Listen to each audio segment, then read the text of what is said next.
میاشت داسې چې په دې کې عبادتونه ضروري تاسو ته ما مخکې خبره کړې وه او مختلف منځونو هغې بیان تېر شوي وو د روژو د کفارو وغیره مسله شروع وه په دې عام طور په ټول کال کې د تهجد یو مونځ د قیام اللیل هم ورته تهجد وغیره ډاکټر عبدالمحسن قاصد دا برکات مدعالیه دا د حرم شریف امام دی ده په دې 2013 کې یوه خطبه ویلې وه په حرم شریف کې هغې کې د تهجد څو نچوړ بیان کړي سي راغونډ کړي نو ډېر جامع د ما دې کې وکړه خو ده داسې ډېر ښه نچوړ راغونډ کړ هغې نه ته یو څو خبرې مو چې دې میاشت کې چونکې د انسان بیا توجه یې دې طرف ته وه سړی ویښ هم دغه ټیم هم ته وه نور هم موږ د شپې اکثر یوې بجې پورې خلک نن سبا ویښ دي د ساري بیا ودې د لمانځه ټیم خو زه چونکې دې میاشت یو عبادت طرف ته توجه مې نو دې تهجدو طرف ته توجه پکار رسول الله صلی الله علیه وسلم فرمایي افضل الصلاة بعد الفریضة صلاة الليل وایي پس د ټولو نفلونو نه نوافلو نه د لمونځونو نه د فرضو نه چې الله ته ډېر نږدې دي نو هغه د شپې د لمونځ د تهجد د مسلم شریف حدیث دی وایي دا الله ته ډېر خوښ دي دا تهجد چې کوم رسول الله صلی الله علیه وسلم فرمایي احب الصلاة الى الليل صلاة الليل وای الله رب العزت ته په ټولو منځونو کې د تهجد د لمونځ لري دا ډېر زیات وخت دی د مسلم شریف حدیث او دا چې د تقوا علامه الله پاک په قرآن کې ګرځولي دی ان المتقین فی جنات وعیون آخذین ما آتاهم وغیره ورپسې راځي کانوا قلیلا من الليل ما یهجعون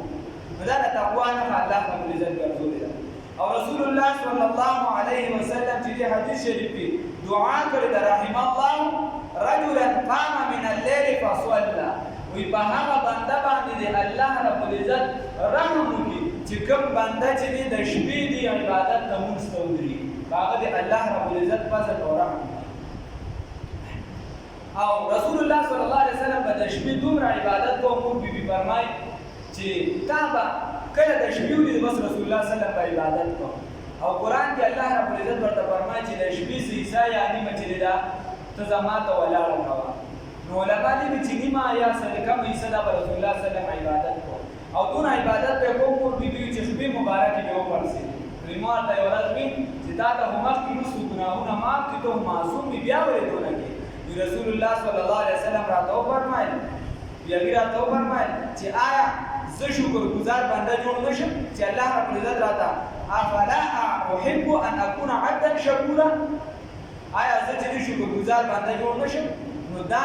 د الله رب العزت د شکر یو علامه ده د لمونځ څخه او رسول الله صلی الله علیه وسلم فرمایي واقرب ما يكون الرب من العبد في جوف الليل قال عليه الصلاه والسلام رسول الله صلی الله علیه وسلم فرمایي چې په دغه د شپې په دې حصه کې خدای پاک ته انسان ډېر زیات نږدې ډېر زیات نو دا چې موږ دغې طرف ته توجه وکړو رسول الله صلی الله علیه وسلم یو بیره کور کې راپاڅېدو ام سلمه رضی الله تعالی عنها فرمایي رسول الله صلی الله علیه وسلم داسې یارېدلې شانتي لیلة فزعه داسې یارېدلې شانتي یوه شپه یارېدلې راپاڅېدو نو یقول ویل سبحان الله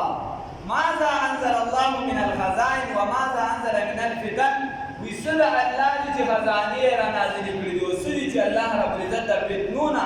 فتنې یې نازلې کړي دي رسول الله صلی الله علیه وسلم فرمایي من یوقظ صواحب الحجرات څوک دي چې زما کور والا به بیبیانې به راپاڅي یزید ازواجه لکی یصلین چې هغه زیات کې دې لره چې هغې مونځ کوونکي وګرځي چې مونځونه کوي او رب کاسیة فی الدنیا عالیة فی الاخوه فی الاخره ځکه چې ډېر د جامو اغوستونکي داسې دي په دنیا کې یعنې دا رسول الله صلی الله علیه وسلم اشاره ورکوي چې د فتنې دونه زیات چې ډېر د جامو اغوستونکي داسې دي چې په دنیا کې به جامې اچي خو په آخرت کې به د دې جامې نه نو پاتې سي تهجد وکړي رسول الله صلی الله علیه وسلم او امام ابن حجر رحمه الله فرمایي صلاة الليل سر فی طیب النفس وایي دا نفس دا خوشحالي چې دا د شپې په منځونو کې ده او رسول الله صلی الله رب العزت قرآن کې چې دې فرمایي وایي دا د جنت د تلو سبب عبدالله بن سلام رضی الله تعالی عنه فرمایي دې چې کله رسول الله صلی الله علیه وسلم څنګه ولیدو دې په یهودیانو کې داسې عالم چې د ډالۍ کې ایمان راوړي چې رسول الله صلی الله علیه وسلم مخ مبارک یې ولیدو دا مخ د دروغجنو نشي کېدی نو ده وویل وی اول شيء سمعت النبي صلى الله عليه وسلم تكلم به حين قدم المدينه وکړه چې رسول الله صلی الله علیه وسلم مدینه منوره ته راغی چې لومبي مې کومه خبره اوریدل نو هغه دا دی یا ایها الناس ابشروا السلام وی چې خلکو سلام عام سلام عام کې بل حدیث کې علی دې سره محبت زیاتی واطعموا الطعام وطعام بخل باندې وخره رسول الله صلی الله علیه وسلم فرمایي وصلوا الارحام او خلق سره دا خپل دا رشتہ چې دا او باندې رشتہ مکړ کړي وصلوا بالليل والناس نيام او د شپې منځونه وکړي چې ټول خلک دوی تاسو منځونه وکړي تدخلوا الجنه بسلام رواه الترمذي او تاسو به داخل شئ په سلامتی سره جنت ته وګوره د شپې د عبادت په کې ذکر راځي دا شاندار خوبه رسول الله صلی الله علیه وسلم فرمای ان فی الجنه غرفا ترى ظهورها من بطونها وبطونها من ظهورها فقام اعرابي وی رسول الله صلی الله علیه وسلم فرمای چې جنت یو داسې عمارت دی چې هغه دنه کومه سره نو دا بار نه ښکاري چې دنه وردنه شي دا بار به د ټول ماحول ښکاري فقام اعرابي یو کا سودریدو اعرابي باندې چې دا رسول الله صلی الله علیه وسلم ته ویلي من هي یا رسول الله صلی الله علیه وسلم اے نبی کریم صلی الله علیه وسلم دا چا دا پاره رسول الله صلی الله علیه وسلم ورته فرمایي لمن اطاب الكلام واطعم الطعام وادام الصيام چې څوک دا رجوع اهتمام کوي څوک په خلکو باندې روټه خوراک کوي دا ور کوي خوراکونه به کوي او څوک چې دې خپل خبرې کوي وی بعدا هر ټیم خلکو سره جګړه مګړې نه کوي خپل شیرین ګفتار کوي وصلى بالليل والناس نيام رواه احمد او چې دا ټول خلک دوی او دې مسکی الله رب العزت ولا نور انداسي بیا بلا خبرې دې رسول الله رب العزت قران کې فرمایي وې دا مؤمنان چې د دین ډېر خلک داسي چې ټول شپه په رکوع او تهجد کې دي نو په عبادت کې رسول الله صلی الله علیه عبد الله ابن عمر رضی الله تعالی عنہ فرمایي ذاک عثمان ابن عفان ودا عثمان ابن عفان چې په یو رکعت کې به ګډ قران پاک یو ټول شپه به الله تعالی وذلك لكثرة صلاة أمير المؤمنين عثمان بالليل وقراءته حتى إنه ربما قرأ القرآن في ركعة. دکشان بیا مدا عبادت چې دی لا ډیره توجه ورکول پکار رسول الله صلی الله علیه وسلم عبد الله ابن عمر ته فرمای وی عبد الله ابن عمر په فسړی دی لا ډیر کښو وی دی بخښ او کدی چې د تهجد مونږ نو دا د زوی سالم بیا فرمای سالم رحمه الله هغه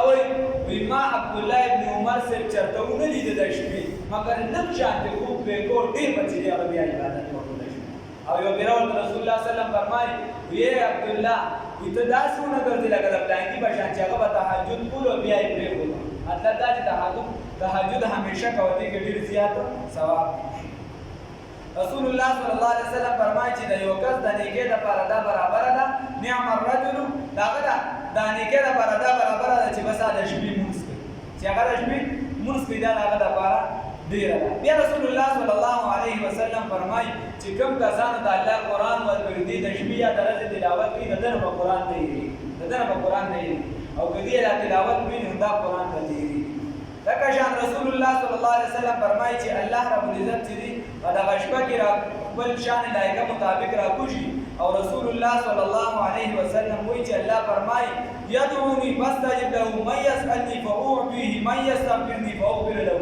څوک د زمانه سو غواړي چې ورکم سوال دی چې قبول یې کوم الله څوک د بخنه غواړي چې بخنه ولا وکړي چې سو غواړي د الله رب العزت نه الله رب العزت دې سوال کوي رسول الله صلی الله علیه وسلم فرمایي وی با دشمه کې داسې یو سره د مسلمان بنده د پاره چې دې پکې څه دعا کوي الله رب العزت دې دعا کوي د شپې را پاسه دوه رکعاتې سلوري شپږي اته زیات کوشش کوه چې رکعات څومره وګوري خلا لکه شان سجدو کې د نفلونو په سجدي کې دعاګانې وره اللهم ربنا و یا رب اغفر لي وای د پښتون ښه د عربي دعاګانې دا پکې وره ځکه چې ما دا چا دا ویلو بیا پور ویلو بیا د پښتو دعاګانې د پښتو دعاګانې پکې بیا الله دې مګي نو د عربي دعاګانې پکې وره نو دا عبادت په کې اخره کې د حرم شریف شیخ وای دا امام وی د دنیا دا وخت چې دی وی دا داسې دی چې دا ډېر زر تېرېږي او د شپې دا ټیم چې دا مختصر دی او الله رب العزت پکې تر رضا کول شي الله د پکې نزدېکت حاصلول شي دا دومره فضایل دي نور بلای شي ما پکې امام منځ کې پرېښودل او یو پکې رسول الله صلی الله علیه وسلم فرمایي د طبراني شریف حدیث کې وایي که د بیمارو ختمول غواړئ سخت بیمارۍ درته تاسو ختمول غواړئ نو تاسو تهجد چې دی دا لازمي تهجد دې کوم بنده کوي او یو شاعر مو دعای نیم شب دغه سات بلا وکړه چې د نیمې شپې دا څو دعاګانې غواړي خدای پاک به سل بلاګانې الله رب العزت را توفیق راکړي دا شپې دي کوشش وکړه چې لږ شان دې الله رب العزت ته ولاړ کړو دا تراویح کو اوسه پورې نه خطا شوي دي نه بس کو موږ د سنت چې دا بس نه ګڼو موږ د هغه شی بس نه ګڼو په کوم باندې چې موږ ته عذاب ملاويږي دا د خلکو ابتلا ده چې عذاب راته نه ملاويږي دا که شان چې موږ هغه شی داسې نه ګڼو چې رسول الله صلی الله علیه وسلم فرمایي چې ما په تاسو لازم کړی دا که شان دا نور ما اوابین اشراق ولا ته ویل ځکه دا یو میاشت چې او بل د مسلمان سره خیر ښېګړه په دې کې زموږ پریکټس کېږي په دې کې موږ منځونه په ځان لازمي کړو نوافلو نور زندګۍ کې بیا کولی او که نه په دې کې موږ په دې